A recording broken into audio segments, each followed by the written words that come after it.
नमस्कार दोस्तों, भाइयों। हमारा जो कल हमने आपको एक जीके का टॉपिक दिया, तो आज भी हम जीके का टॉपिक ले रहे हैं। तो कुछ भाइयों की डिमांड थी, जैसा हम क्लास में पढ़ाते हैं मिक्स जीके, तो उसी तरह से मिक्स जीके पढ़ाई जाए। तो आज हम मिक्स जीके का टॉपिक ले रहे हैं सर। मिक्स जीके का मतलब ये होता है कि हर एक टॉपिक में से कुछ ना कुछ उठाना, ठीक है।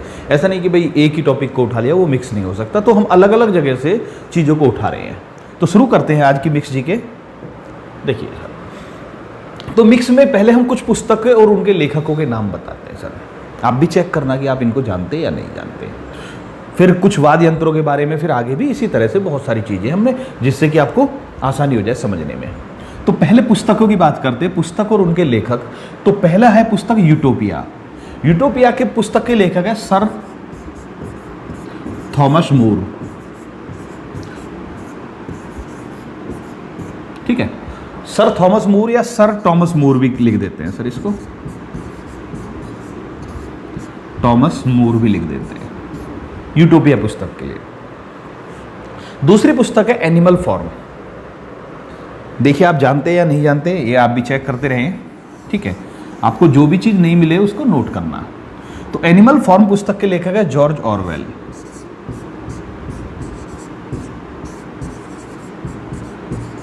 अब हमने दो अंग्रेजी लेखकों की पुस्तकें, विदेशी लेखकों की पुस्तकें ले ली।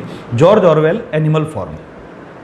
अब बाकी दो हिंदी की रह गई, मतलब हिंदी नहीं, दो भारतीय रह गए, क्योंकि सोजे वतन उर्दू है, कलम का सिपाही हिंदी है। आ जाते हैं। तो पहली बात देखिए सर, इस पुस्तक के बारे में ज़्यादातर बच्चे जानते हैं, लेकिन फिर भी कंफ्यूज है। कलम का सिपाही, ध्यान से सुनना सर। कलम का सिपाही मुंशी प्रेमचंद की जीवनी है, ध्यान से सुनना।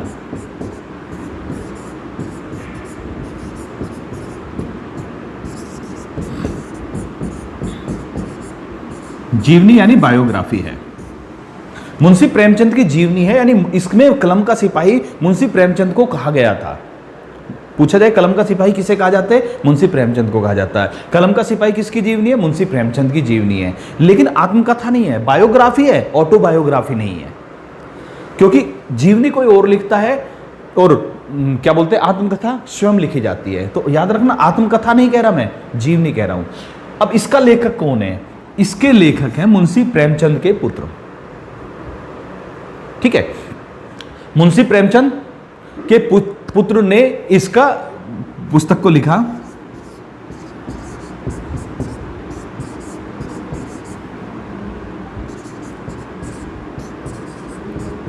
उन्होंने अपने पिता के नाम पर यह पुस्तक लिखी, मुंशी प्रेमचंद ने, ठीक है। और मुंशी प्रेमचंद के पुत्र का नाम क्या था? अमृत राय।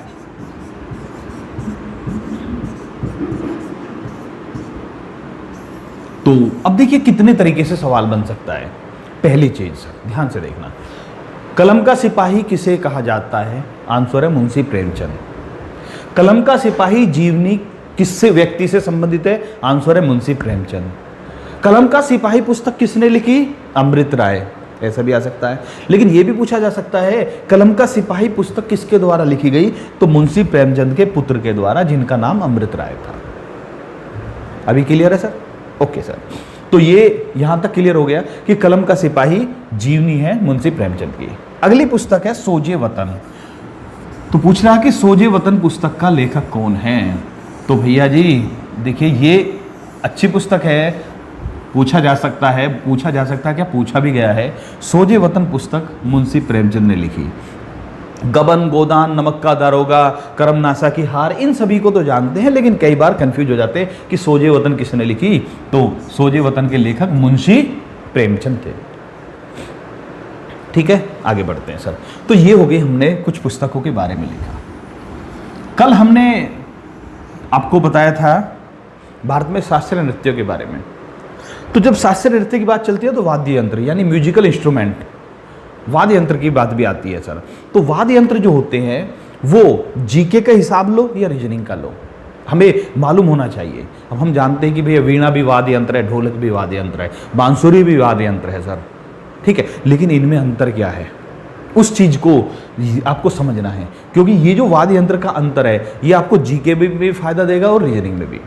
तो वाद्य यंत्र को मुख्य रूप से 4 भागों में बांटा जाता है। मुख्य रूप से पहला है तत्वाद्य यंत्र।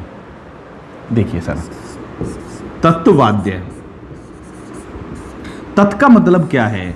ऐसे वाद्य यंत्र जिनमें तार का प्रयोग होता है, जो तार से बजते हैं वो तत्वाद्य कहलाते हैं सर। ठीक है, जैसे तत्वाद्य की बात करें, तार से कौन कौन से होते हैं? सितार होता है, संतूर होता है, वीणा। अब वीणा में चाहे मोहन वीणा है चाहे वीणा है, ठीक है, सितार है, संतूर है, वीणा है, गिटार है। इसके बाद एक तारा है, एक तारा भी है। ये सब क्या है? ये तत्वाद्य यंत्र है। ऐसे आदि बहुत सारे हैं सर, ऐसे यंत्र जिनमें तार का प्रयोग होता है, तार को झंकृत करने से जिनमें संगीत उत्पन्न होता है, वो तत्वाद्य यंत्र होते हैं सर। समझ में आ गया सर? दूसरा है सुशीर वाद्य यंत्र। अभी भाई अंतर भी जरूर नोट करते चलना, आप देख लेना। सुशीर वाद्य यंत्र कौन से होते हैं? ऐसे यंत्र जिसमें किसका प्रयोग होता है? हवा। जो हवा के माध्यम से बजते हैं वो सुशीर वाद्य यंत्र होते हैं। जैसे हवा के माध्यम से कौन से बजते हैं? शहनाई, बांसुरी, बीन, सपेरे वाली बीन जो होती है, जिसे पुंगी भी बोलते हैं, ठीक है, बीन या पुंगी, ठीक है। ये जो हवा के द्वारा बजते हैं वो सुशीर वाद्य यंत्र होते हैं। इसके बाद आते हैं घन वाद्य यंत्र। घन वाद्य यंत्र तीसरा है। घन वाद्य यंत्र ये होते हैं जो धातु के टकराने से बजते हैं। कोई भी धातु के टकराने से, धातु की टक्कर से जो बजते हैं वो घन वाद्य यंत्र होते हैं, ठीक है। वो हवा से, ये तार से, ये धातु से, धातु के टकराने से बजने वाले, जैसे चिमटा होता है, भजन वगैरह में चिमटा चलता है, उसको आपस में, लोहे के चिमटे को आपस में टकराते हैं तो वो आवाज निकलती है। घुंघरू होते हैं, ठीक है। पखावज होता है, एक वो रमझोल कहते हैं हरियाणा में, रमझोल, ठीक है। रमझोल क्या होता है सर कि वो जो घुंघरू है वो बड़े से एक उसमें लगे होते हैं और वो उसे रमझोल भी कहा जाता है सर। तो चिमटा, घुंघरू, पखावज, रमझोल, ये सब क्या है सर? ये धातु से बजते हैं, तो इनको क्या बोलते हैं? घन वाद्य यंत्र। एक और आगे अवनद्ध वाद्य यंत्र। अवनद्ध वाद्य यंत्र कौन से होते हैं? अवनद्ध वाद्य यंत्र ऐसे वाद्य यंत्र जो कि जिनमें जनरली चमड़े का प्रयोग होता है, चमड़े से मढ़े होते हैं, जो चमड़े के द्वारा मढ़े होते हैं और उन पर थाप से जो बजाए जाते हैं, ठीक है। किससे बजते हैं? थाप से, हाथ की थाप से जो बजते हैं वो कौन से होते हैं? अवनद्ध वाद्य यंत्र होते हैं। जैसे ढोलक, तबला, जैसे ढोलक है, तबला है। इसके बाद मृदंगम, मृदंगम या मृदंग भी बोल सकते हैं, डमरू, ढोलक, तबला, मृदंगम, डमरू, ये सब क्या होते हैं? चमड़े से मढ़े होते हैं और हाथ की थाप से जनरली बजाते हैं सर। ढपली हो गया, वो भी इसी में आ जाएगा। तो समझ में आ गया सर? 4 तरह के वाद्य यंत्र। पहला चीज आपसे पूछा जा सकता है कि भैया तबला किस प्रकार का वाद्य यंत्र है? तत्वाद्य है, सुशीर वाद्य है, अवनद्ध वाद्य है, या क्या बोलते हैं घन वाद्य है? आपको पहले तो ये क्लियर होना चाहिए। दूसरा आपसे कैसे पूछा जा सकता है?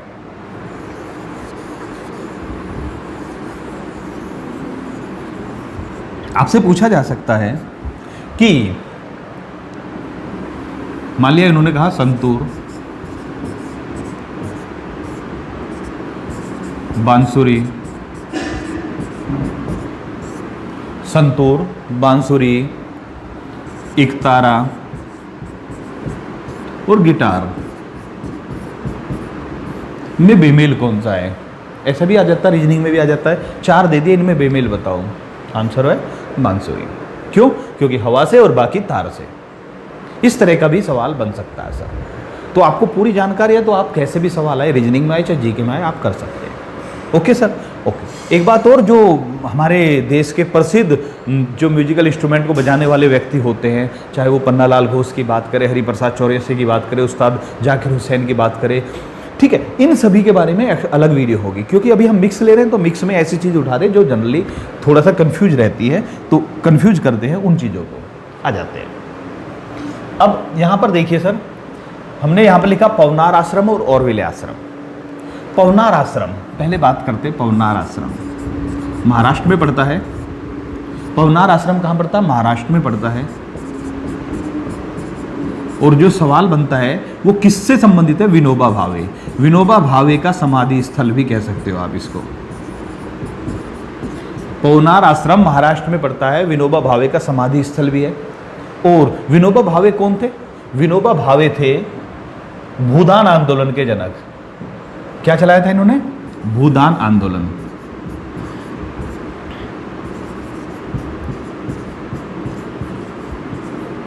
ठीक है, भूदान आंदोलन जो है 1951 में शुरू किया था इन्होंने।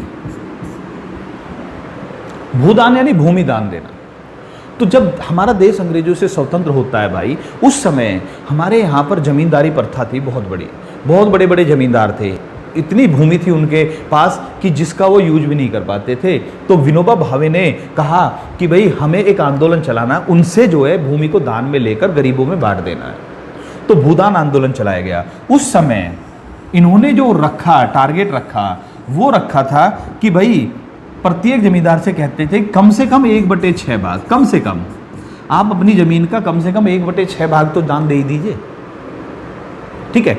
दूसरा, भूदान आंदोलन जो इन्होंने चलाया था वो वर्तमान में नलगोंडा डिस्ट्रिक्ट से शुरू हुआ था। नलगोंडा डिस्ट्रिक्ट था कहां पर? वर्तमान तेलंगाना में। तेलंगाना के नलगोंडा डिस्ट्रिक्ट से ये आंदोलन शुरू हुआ था। ठीक है भाई। इसके बाद एक चीज और आती है सर, एक चीज और आती है इसमें सर, कि नलगोंडा डिस्ट्रिक्ट में जो इन्होंने शुरू किया 1951 में, 1955 तक पहुंचते पहुंचते ये पूरे भारत में फैलना शुरू हो गया। लेकिन 1955 में इसका विशाल रूप सामने आने लगा, और उस विशाल रूप का नाम था, जो इन्होंने भूदान चलाया था उसका नाम कर दिया गया ग्राम दान। ठीक है, यानी इसका एरिया बढ़ा दिया गया, भूदान से ग्राम दान कर दिया गया। ठीक है। दूसरी बात सर, एक बात और, विनोबा भावे ऐसे पहले व्यक्ति थे जिन्हें भारत में रेमन मैग्सेसे पुरस्कार मिला। कौन सा पुरस्कार? रेमन मैग्सेसे पुरस्कार भी मिला था इन्हें। ओके, ठीक है। दूसरा आता है ऑरविले आश्रम। ऑरविले आश्रम को अरविंदो आश्रम भी कहते हैं भाई।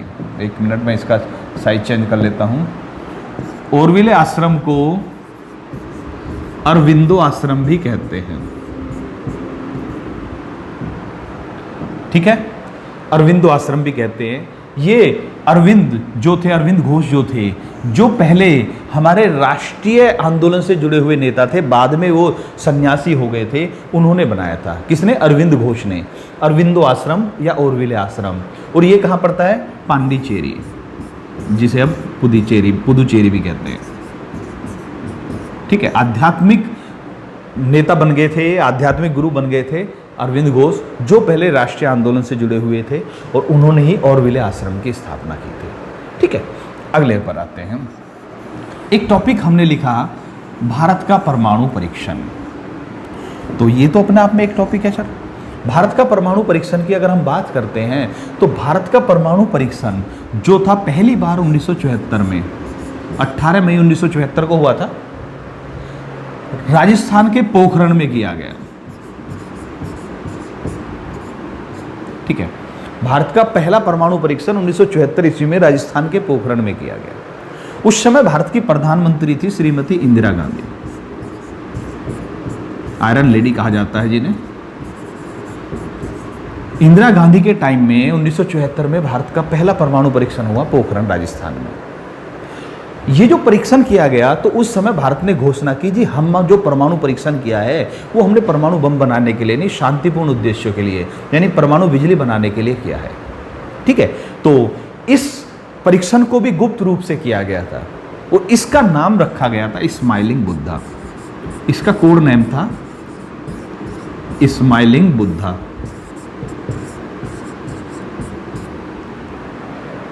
ठीक है, कब का भैया? 1974 के परमाणु परीक्षण का। अब इसके बाद 24 वर्ष बाद दूसरा परमाणु परीक्षण होता है सर। भारत में दूसरा परमाणु परीक्षण कब होता है? इसके 24 वर्ष बाद। 24 वर्ष बाद कब आ जाते हैं? 1998 में 11 मई को पहला परमाणु परीक्षण और फिर 13 मई को परमाणु परीक्षण होता है। तो मई में ही 1974 में हुआ, मई में ही 1998 में हुआ। यह भी पोखरण में ही हुआ, राजस्थान में। अब प्रधानमंत्री बदल चुके थे हमारे AB वाजपेयी, यानी अटल बिहारी वाजपेयी।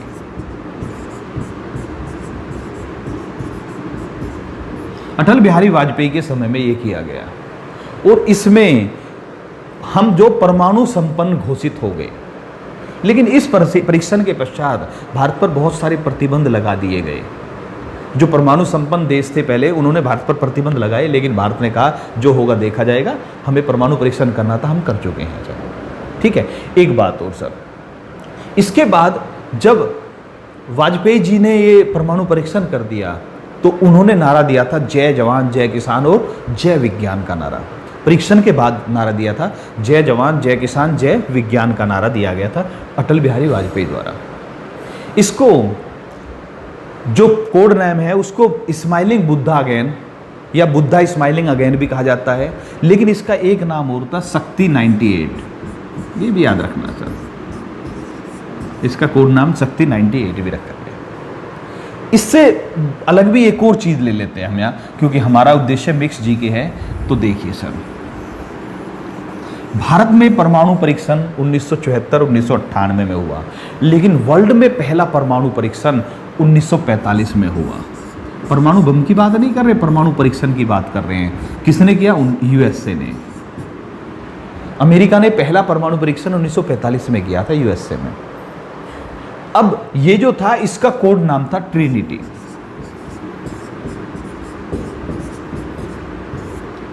जो अमेरिका ने पहला परमाणु परीक्षण किया था, टेस्ट किया था 1945 में, क्या? ट्रिनिटी नाम रखा गया। ओके, इसी वर्ष इन्होंने फिर 6 अगस्त 1945 और 9 अगस्त 1945 को हिरोशिमा और नागासाकी पर परमाणु बम भी डाल दिए थे द्वितीय विश्व युद्ध के दौरान। ठीक है, तो द्वितीय विश्व युद्ध जब समापन पर था, उसी समय परमाणु परीक्षण पहली बार किया अमेरिका ने, और उसी दौरान कुछ दिन बाद ही उन्होंने उन परमाणु बमों का प्रयोग भी कर दिया। तो भारत, वर्ल्ड में पहला परमाणु परीक्षण किसने किया? अमेरिका ने। वर्ल्ड में पहली बार परमाणु बम का प्रयोग किसने किया? अमेरिका ने। किस देश पर प्रयोग हुआ? जापान में, हिरोशिमा नागासाकी पर। ओके, लिटिल बॉय और फैट मैन वो जानते ही हो गया आप। आगे चलते हैं सर, चलिए उसके बारे में भी एक एक बात बता देते हैं सर। तो पहला जो परमाणु बम गिरा था वो गिरा था 6 अगस्त, सॉरी यहाँ लिखते हैं 6 अगस्त 1945। कौन सी जगह थी? हिरोशिमा।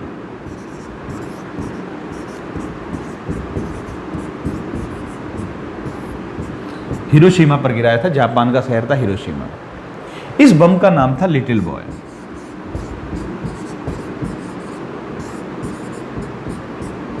लिटिल बॉय नाम का बम था जो हिरोशिमा पर गिराया गया था अमेरिका द्वारा। ठीक है, इसके 3 दिन बाद यानी 9 अगस्त 1945 को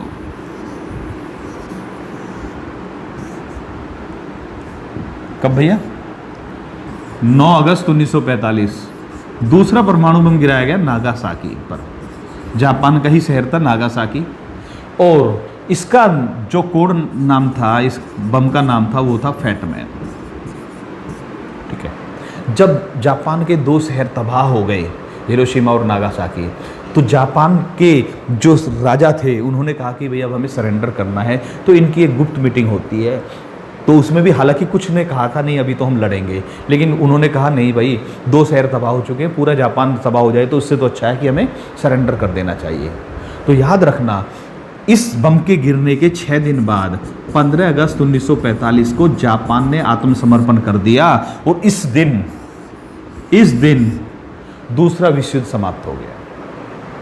15 अगस्त 1945 को दूसरा विश्व युद्ध समाप्त होता है। ठीक है। इसी डेट पर एक और घटना है, 15 अगस्त 1947 भारत स्वतंत्र हुआ। तो भारत की स्वतंत्रता के लिए ये डेट ही इसलिए चुनी गई थी, 15 अगस्त थी, क्योंकि ये विश्व प्रसिद्ध डेट हो गई थी भाई। उसी दिन वहां पर क्या बोलते, दूसरा विश्व युद्ध समाप्त हुआ, इसी दिन भारत को स्वतंत्र कर दिया गया। लॉर्ड माउंटबेटन ने इसीलिए इस डेट को चुना था। ओके, चलते हैं आगे।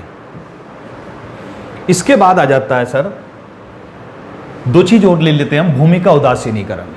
देखिए, अगर हम भूमि की बात करते हैं तो भूमि कुछ तो होती है उपजाऊ, कुछ होती है बंजर। तो अगर भूमि उपजाऊ नहीं है तो उसके दो कारण होते हैं, या तो भूमि अम्लीय हो जाती है या क्षारीय हो जाती है, यानी कि उसमें एसिड ज़्यादा हो जाता है तो अम्लीय भूमि हो जाती है। ठीक है, तो जो अम्लीय भूमि होती है उसमें चूना मिलाकर उसकी अम्लता को दूर किया जाता है। ये बहुत कंफ्यूज करता है बच्चों को सर। अम्लीय भूमि में क्या मिलाया जाता है? चूना मिलाया जाता है। ठीक है, चूना मिलाते हैं जिससे उसकी अम्लता, एसिडिटी वो कम हो जाती है सर, और वो फसल अच्छी होने लगती है। क्षारीय भूमि में क्या मिलाते हैं? जिप्सम मिलाते हैं। तो अम्लीय भूमि में चूना मिलाना, क्षारीय भूमि जिसे ऊसर भूमि भी कहते हैं उसमें जिप्सम मिलाते हैं, कैल्शियम होता है जिप्सम में। ठीक है, तो जिससे वो क्षारीयता कम हो जाती है। इसको बोलते हैं भूमि का उदासीनीकरण। दोनों ही भूमि के उदासीनीकरण में आते हैं सर। अम्लीय भूमि में चूना और क्षारीय भूमि में जिप्सम मिलाकर भूमि को उदासीन किया जाता है। ठीक है, इन दोनों को, चूना और जिप्सम को अप्रत्यक्ष उर्वरक भी कहते हैं। अप्रत्यक्ष उर्वरक भी कहते हैं, ये ध्यान रखना। किस किस को? चूना और जिप्सम को अप्रत्यक्ष उर्वरक भी कहा जाता है। इसके बाद आगे चलते हैं सर।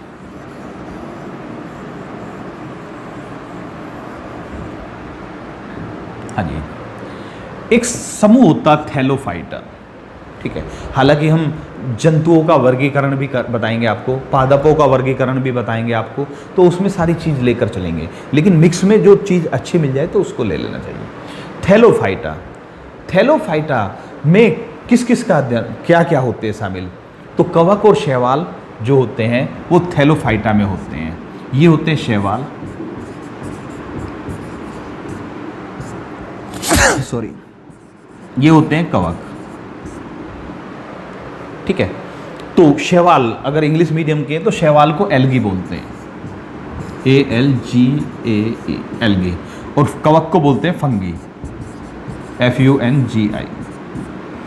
देखिए भाई, थैलोफाइटा में क्या आपसे सवाल बन सकता है पहला कि कवक और शैवाल का अध्ययन कौन से, कवक और शैवाल को कौन से वर्ग में रखा जाता है? तो थैलोफाइटा में रखता है।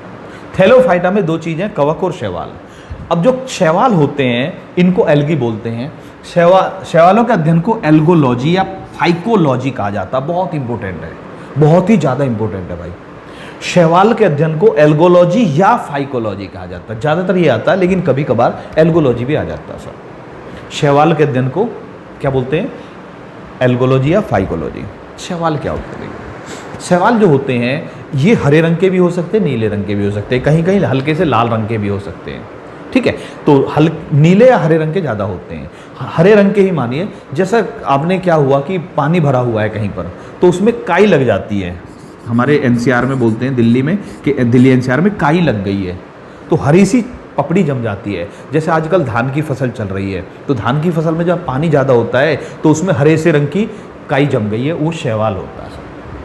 शैवाल की खासियत होती है कि इनका जो शरीर होता है वो जड़, तना और पत्ती में विभक्त नहीं होता। जड़, तना और यहाँ लिखते हैं पत्ती में विभक्त नहीं होता।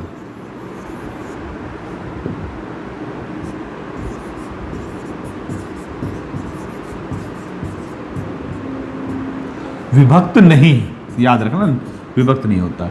तो शैवाल के जड़, तना और पत्ती में विभेद नहीं होता। ऐसा भी पूछ लिया जाता है, इनमें से किस में जड़, तना, पत्ती में विभेद नहीं होता? तो शैवाल में होता है। यानी जड़, तना और पत्ती सब जगह एक ही होता। काई है तो उसी में जड़ है, उसी में तना, उसी में पत्ती है, अलग अलग नहीं होता जैसे और पेड़ों में होता सर। पहली चीज़। दूसरा सर, क्योंकि ये हरे रंग के होते हैं तो जनरली ये क्या होते हैं? प्रकाश संश्लेषण करते हैं। प्रकाश संश्लेषण यानी फोटोसिंथेसिस प्रक्रिया इसमें संपन्न होती है। किसमें भैया? शैवाल में। शैवाल में प्रकाश संश्लेषण होता है और प्रकाश संश्लेषण होने के कारण ये अपना भोजन स्वयं बनाते हैं। भोजन स्वयं बनाते हैं। ठीक है, खुद बनाते हैं, इसीलिए इन्हें शवपोशी कह सकते हैं। ठीक है, इन्हें शवपोशी कहते हैं। क्यों? क्योंकि ये भोजन स्वयं बनाते हैं। इनमें क्या प्रकाश संश्लेषण होता है, जड़ तना पत्ती में विभेद नहीं होता। दूसरा होता है कवक। कवक यानी फंगी। फंगी जो होता है उसका अध्ययन माइकोलॉजी में किया जाता है। कवक का या फंगी का अध्ययन किस में करते हैं? माइकोलॉजी में। इसका अध्ययन फाइकोलॉजी या एल्गोलॉजी में करते हैं सर। Okay sir. कवक जो होता है ये क्या होता है सर? देखा होगा आपने, बारिश का मौसम है तो बारिश के मौसम में कहीं पर आपने देखा लकड़ी है, गली हुई है, लकड़ी पड़ी हुई है, वो गल गई है, तो उसमें से सांप की सी छतरी निकल आती है। तो जो छत्रक होता है, सांप की छतरी बोलते हैं, जिसे खुम्भी बोलते हैं, ये क्या होता है? कवक होता है सर। ठीक है, ये क्या होता है? कवक होता है। कौन सा कवक होता है भैया? छत्रक या खुम्भी। ओके, देखिए सर, कवक जो होता है वो आपने देखा तो ये खुद का भोजन नहीं बनाते। क्या नहीं बनाते? खुद का भोजन नहीं बनाते। एक मिनट,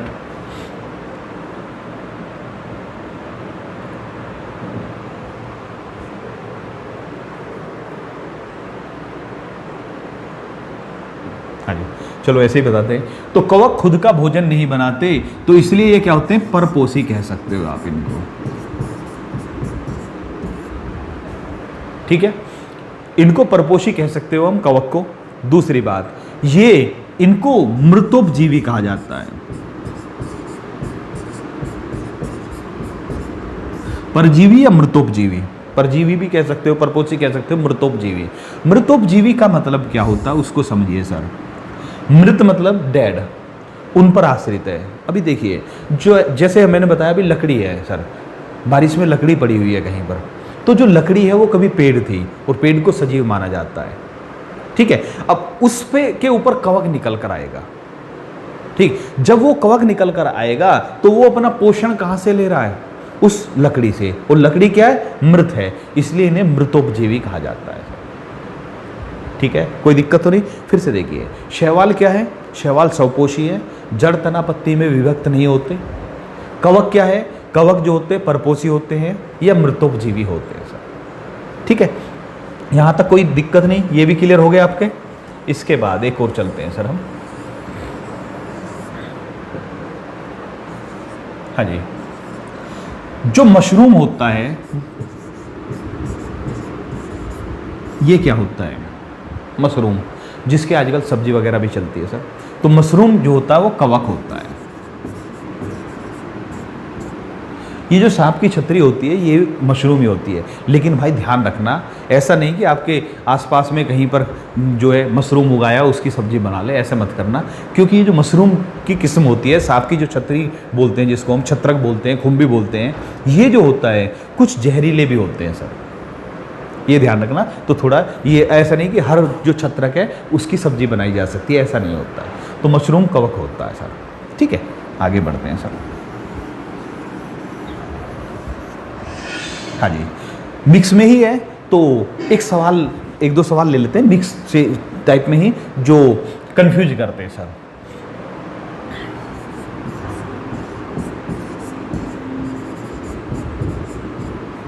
संविधान का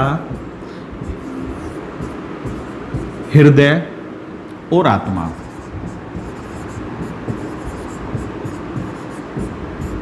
संविधान का हृदय और आत्मा किसे कहा गया? अगर आपसे पूछा जाए ये संविधान का हृदय और आत्मा है, किसे कहा गया और किसने कहा? ठीक है, तो संविधान का हृदय और आत्मा संवैधानिक उपचारों के अधिकार को कहा गया। जो हमारा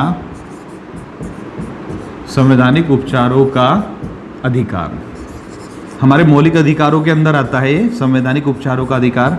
और डॉक्टर अंबेडकर ने संवैधानिक उपचारों के अधिकार को संविधान का हृदय और आत्मा कहा। ठीक है, डॉक्टर अंबेडकर ने संवैधानिक उपचारों के अधिकार को संविधान का हृदय और संविधान की आत्मा कहा। ये क्लियर होगा? दूसरी बात, एक और सवाल आता संविधान में ही, संविधान का मैग्ना कार्टा,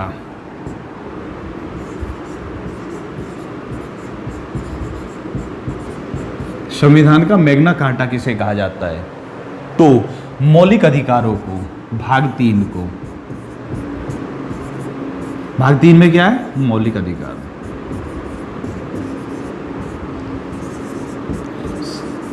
मौलिक अधिकार या भाग 3 को संविधान का मैग्ना कार्टा कहा जाता है।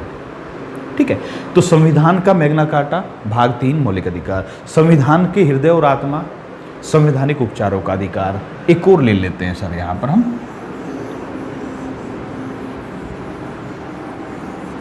संविधान का दर्पण या संविधान का आईना या संविधान की कुंजी, कुंजी यानी चाबी यानी की ऑफ कॉन्स्टिट्यूशन भी कह सकते हो आप। संविधान का दर्पण, संविधान की कुंजी, संविधान की चाबी किसे कहा जाता है? ये सभी प्रस्तावना को कहा जाता है। किसको कहा जाता है? प्रस्तावना। संविधान की जो प्रस्तावना उसे संविधान का दर्पण कहते हैं, संविधान का आईना कहते हैं, संविधान की चाबी कहते हैं, संविधान का दरवाजा भी कहा जाता है सर। ठीक है, कोई दिक्कत तो नहीं सर? एक और सर, संविधान के बारे में एक और कथन है जो प्रसिद्ध है।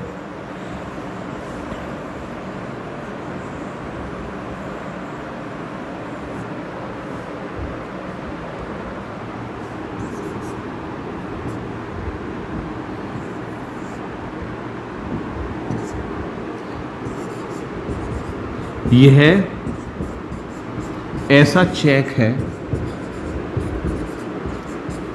जिसका भुगतान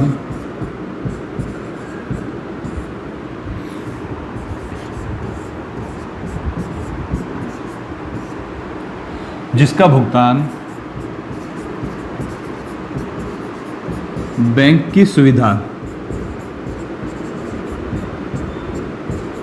पर निर्भर है।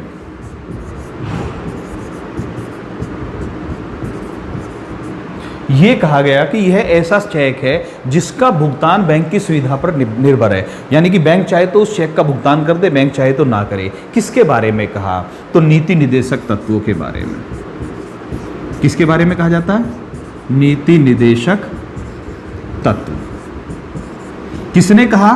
केटी शाह ने।